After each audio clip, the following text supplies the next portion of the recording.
Hello students, ગયા લેક્ચરમાં જે દાખલો આપણે જોયો હતો બરોબર, એ દાખલો જે છેલ્લો થિયરમ હતો જે, ત્યારબાદ આપણે એક નેક્સ્ટ થિયરમ કરવાનું છે જે હવે પેર વાઇઝ થિયરમ આવશે બધાય. એટલે માની લો કે એક થિયરમમાં ક્લોઝ આવતું તો બીજા થિયરમમાં ઓપન આવશે, ઓપન સેટનું વિશેનું આવશે. એક દાખલો આપણે એક થિયરમ આપણે જોઈએ. માની લો કે એક્સનું મૂલ્ય 5 નથી બરોબર. કોઈ પણ એક એવો સેટ છે જેનું નામ છે એક્સ અને એ જે છે સેટ બરોબર તે 5 ન થતો હોય. Distance from x to x cross x to r. Okay, હવે બે કન્ડિશન આપેલી છે. First condition is a distance of x comma y is equals to 0. હવે x comma y is equal to 0 ક્યારે હોય? તો ખબર છે આપણને કે એક્સ અને વાયનું મૂલ્ય કેવું હોય? સરખું હોય. Okay, distance of x y less than or equal to distance of એક થી ઝેડ અને ઝેડ થી વાય બરોબર. આ બે કન્ડિશનનો આપણે મેટ્રિક્સ સ્પેસ બતાવવાની છે. આ મેટ્રિક્સ સ્પેસ કહેવાય. આની જગ્યાએ તમને એમ પણ આપેલું હોય કે x is a metrics space. ચાર કન્ડિશન લઈશું. પહેલું જોવાનું taking x is equals to y બરોબર. બીજી કન્ડિશનમાં એક્સ જ્યાં છે ત્યાં હું મૂકી દઉં વાય. જ્યાં પણ એક્સ દેખાય ત્યાં હું વાય મૂકી દઉં. તો ડિસ્ટન્સ વાય ઇન્ટુ વાય એટલે 0 less than or equal to distance x z એક વાય અને ઝેડ. મેં શું કીધું? જ્યાં એક્સ હોય ને વાય મૂકવાના બરોબર છે. હવે એક્સ હોય ને વાય મૂકી દો તો અહીંયા કેટલા થશે?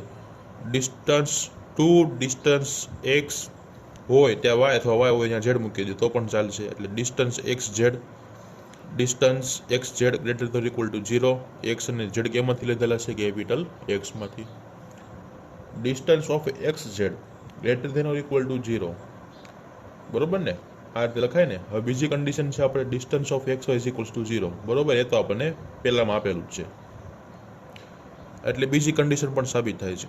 ત્રીજી કન્ડિશન છે આપણી કે distance of x y is equal to distance of y x એવું લાવવાનું હોય બરોબર. તો જો બીજી કન્ડિશન પરથી ઝેડ હોય ને એક્સ મૂકી દો. ઝેડ હોય ને કેટલા મૂકું? એક્સ મૂકું. હવે એક વખત એક્સ વાય લઉં અને એક વખત વાય એક્સ લઈશ બરોબર. આ કન્ડિશનમાં એક્સ વાય લઈશ અને વાય એક્સ, કારણ કે ત્રીજી કન્ડિશનમાં distance of x y is equal to distance of y x આવે ને એટલા માટે. તો જ્યાં ઝેડ દેખાય ને આપણે કેટલા લઈશું? એક્સ લઈ લઈશું બરોબર. અથવા તો એક્સ હોય ને આપણે ઝેડ મૂકી દઈશું. તો ઝેડ બરોબર, એક્સ હોય ત્યાં ઝેડ, ઝેડ હોય ત્યાં x, distance of x y. હવે અહીંયા જો કેટલા થશે? ઝેડ થી ઝેડનું અંતર 0 એટલે કેટલો આવશે? Distance of y x. હવે જ્યાં એક્સ દેખાય ત્યાં વાય અને વાય દેખાય ત્યાં એક્સ. ઇક્વેશન નંબર એમાં જ્યાં એક્સ દેખાય ત્યાં વાય અને વાય દેખાય ત્યાં એક્સ બરોબર. અને 1 અને 2 પરથી distance of x y is equal to distance of y x સાબિત થાય છે. ત્યારબાદ ચોથી કન્ડિશન છે આપણી આવડ્યા કન્ડિશન. ઓકે, તેમાં આપણે કાંઈ આવતું નથી એટલે લખી શકાય x d is a metric space. ત્યારબાદ નેક્સ્ટ એક થિયરમ છે, ટૂંકો થિયરમ છે. Define derive set comma close set and prove that derive the set of subset of matrix space is a closed. Okay, આવું આપણને કીધેલું છે. તો first of all suppose that x d is a metric space E subset x, જ્યાં E dash, કારણ કે close સેટની વાત આવે એટલે ઈ ડેશ લેવો પડશે. E dash is equals to x belongs to capital x, જ્યાં x is a limit point of E. બે કન્ડિશન લેવાની, x minus E dash is equal to 5 અને x minus E dash is not is equal to 5. જો x minus E dash is equal to 5 હોય તો x minus ઈની વાત થાય છે. X minus ઈ open થાય તો એવી જ રીતે 5 ઓપન થશે, પરંતુ ઈ ડેશ જે છે ને એ ક્લોઝ હોય. ખબર જ છે ને ડેફિનેશન પરથી, ક્લોઝ સેટની ડેફિનેશનનું જે સિમ્બોલ છે તે ઈ ડેશ છે. Suppose that x minus E dash is not is equals to 5. એક્સમાંથી કેપિટલ એક્સમાંથી સ્મોલ એક્સ લેવામાં આવેલો છે એટલે એક્સ માઇનસ ઈ ડેશમાંથી હું એક્સ લઉં તો પણ ચાલે, પણ ઈ ડેશમાંથી એક્સ લીધેલો નથી. X is a not limit point of E. We have neighbourhood of an x delta of x such that neighbourhood of x delta intersection E is equals to 5. Equation number એને આપણે દીધું 1. ત્યારબાદ આપણે આગળનો જે એક ધારણા કરવાની આવશે. Suppose that y belongs to n, x, d. Distance of x, y less than delta. If we let delta 1 is equal to delta minus distance of y, then delta 1 greater than 0, any positive real number. Suppose z belongs to n. Okay, z belongs to n of y, delta 1. આગળ ધારણા કરી હતી y belongs to n x, delta. તો અહીંયા distance of zy less than delta 1, બરોબર. Delta 1 is equal to this value અહીંયા મૂકવાની, બરોબર છે. એટલે distance of zy less than delta minus d y, x. તો આપણી પાસે distance zy plus distance yx less than delta થશે, બરોબર છે. હવે જો ડિસ્ટન્સ zx આપણે આના જે મૂલ્ય છે, બરોબર, એના less than or equal to distance zx થાય એ આપણને ખબર છે મેટ્રિક્સ સ્પેસની ચોથી પ્રોપર્ટી પરથી. તો ડિસ્ટન્સ ઓફ zx ડાયરેક્ટ લખી શકીએ less than delta z belongs to x, delta. For all z belongs to n y, delta 1 implies z belongs to n x, delta 1. બંનેના આપણે જે નેબરહુડ છે, બરોબર, જેને આપણે સબસેટમાં દર્શાવીશું. ત્યારબાદ બંને સાઈડ ઇન્ટરસેક્શન મૂકીશું. એટલે આનું જે મૂલ્ય છે ને તે 5 થાય, તે આપણને ખબર છે. ઓકે, જે 5 થઈ ગયું. હવે જો neighbourhood of y, delta 1 intersection E. હવે જો અહીંયા સબસેટ 5 આપેલો છે, મીન્સ કે માની લો કોઈ પણ આપણે એક વેલ્યુ લઈ લઈએ. ઓકે, તો હું એક કિંમત લઉં અહીંયા બોક્સમાં, એક x ઇઝ ઇક્વલ્સ ટુ 5 લો, બરોબર છે. અને એક્સની અંદરથી કોઈ પણ એક સભ્ય લઉં છું, એટલે x બિલોંગ્સ ટુ x. એટલે આના અંદરથી મેં કોઈ પણ એક સભ્ય લીધો, તો એક્સની કિંમત મને કેવી મળશે? સોરી, એક્સની અંદર એક એવા સભ્ય છે જેવા મેં એક્સમાંથી કે સ્મોલ એક્સમાંથી લીધા, તો એક્સની કિંમત મને કેવી મળશે? ઓબ્વિયસલી 5 મળવાની ને, કારણ કે જો આની અંદર જ કાંઈ નથી એ કઈ કિંમત, બરોબર, તો એક્સમાં પણ નહીં મળે. એટલે ડાયરેક્ટ લખી શકાય x ઇઝ ઇક્વલ્સ ટુ 5. તો y is a not limit point of E. તો y is not belongs to E dash. તો E ડેશનો મતલબ કે કેવો છે? ક્લોઝર છે. y belongs to x minus E dash. y belongs to n x delta, y belongs to x minus E dash. તો neighbourhood of અને subset બંને, અને આ બંનેની કિંમતને આપણે સબસેટમાં દર્શાવી દઈશું. તો હવે લખી શકાય કે x is a interior point of x minus E. Since x belongs to x minus E dash being arbitrary, તો આર્બિટરી થશે. Every point of x minus E dash are interior point of x minus E dash. તો x minus E dash open હોય તો E dash કેવો થશે? Close થશે. હવે same to same આપણે આવો જ એક્ઝામ્પલ એક જોવાનું છે. આપણે થિયરમ ટાઈપનું છે.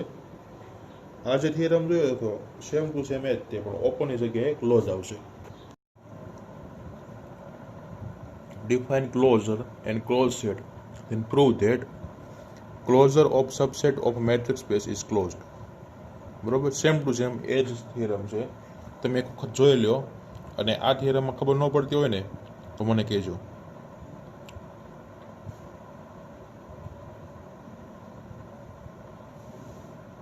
બરોબર, વિડીયો પોઝ કરીને તમે જોઈ લેજો. ત્યારબાદ હું તમને બીજો એક પેજ બતાવું.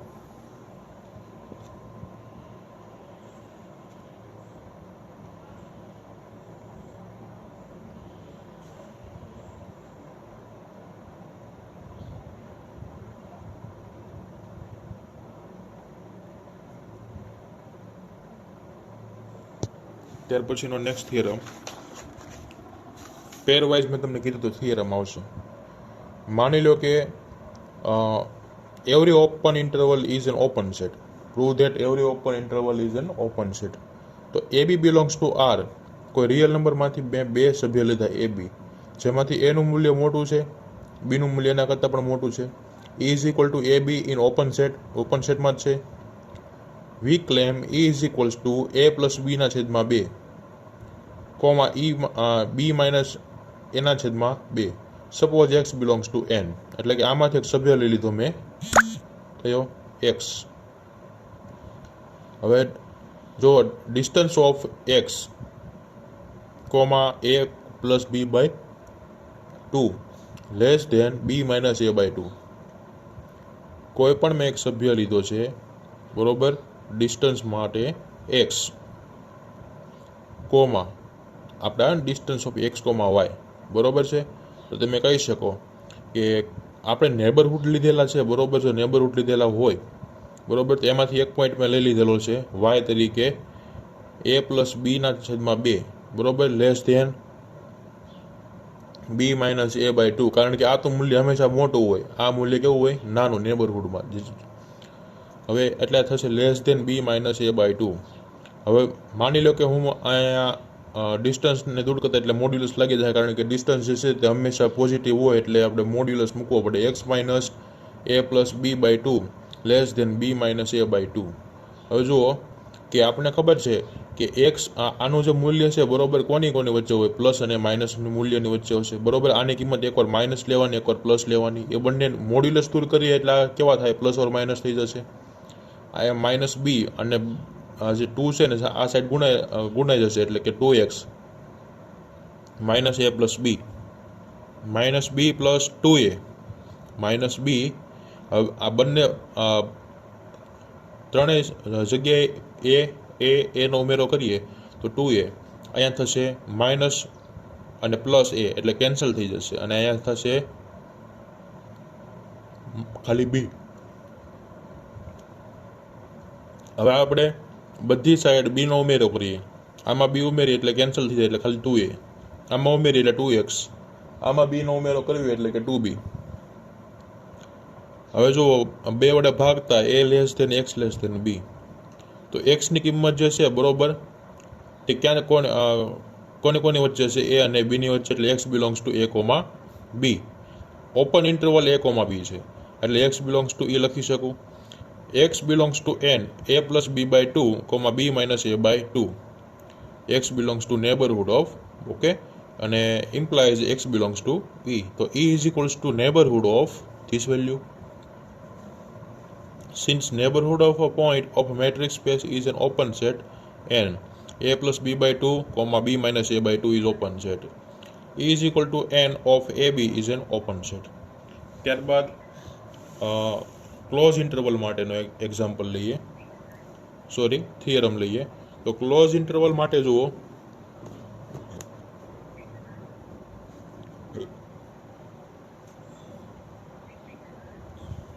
every closed interval of R is closed set. હવે xy, x, y belongs to R. x નું મૂલ્ય લેસ ધેન y નું મૂલ્ય. E is equals to x, y close ઇન્ટરવલમાં છે. For x belongs to R, every neighborhood of containing x contain at least one point of E other than x. So x is the limit point of E and x belongs to E. આ રીતે દર્શાવી શકાય. Similarly, y belongs to R. Every neighborhood of containing point of y at least one point of E other than y. તો y is a limit point of E, તો y belongs to E માં દર્શાવી શકાય, જેમ x માં દર્શાવ્યું તેમ E માં, બરોબર. તો હવે z નું મૂલ્ય જે છે તે x અને y ની વચ્ચે હશે. For all delta greater than 0, neighbourhood of z, delta minus singleton set z intersection E is not is equal to 5, તો તે લિમિટ પોઈન્ટ થશે. So z is a limit point of E and z belongs to E. Every point of E are in E. Okay, તો E જે છે એ x y ની અંદર છે, કે x અને y જ છે, કારણ કે ક્લોઝ ઇન્ટરવલ છે. તો E is equal to x, y is a closed set.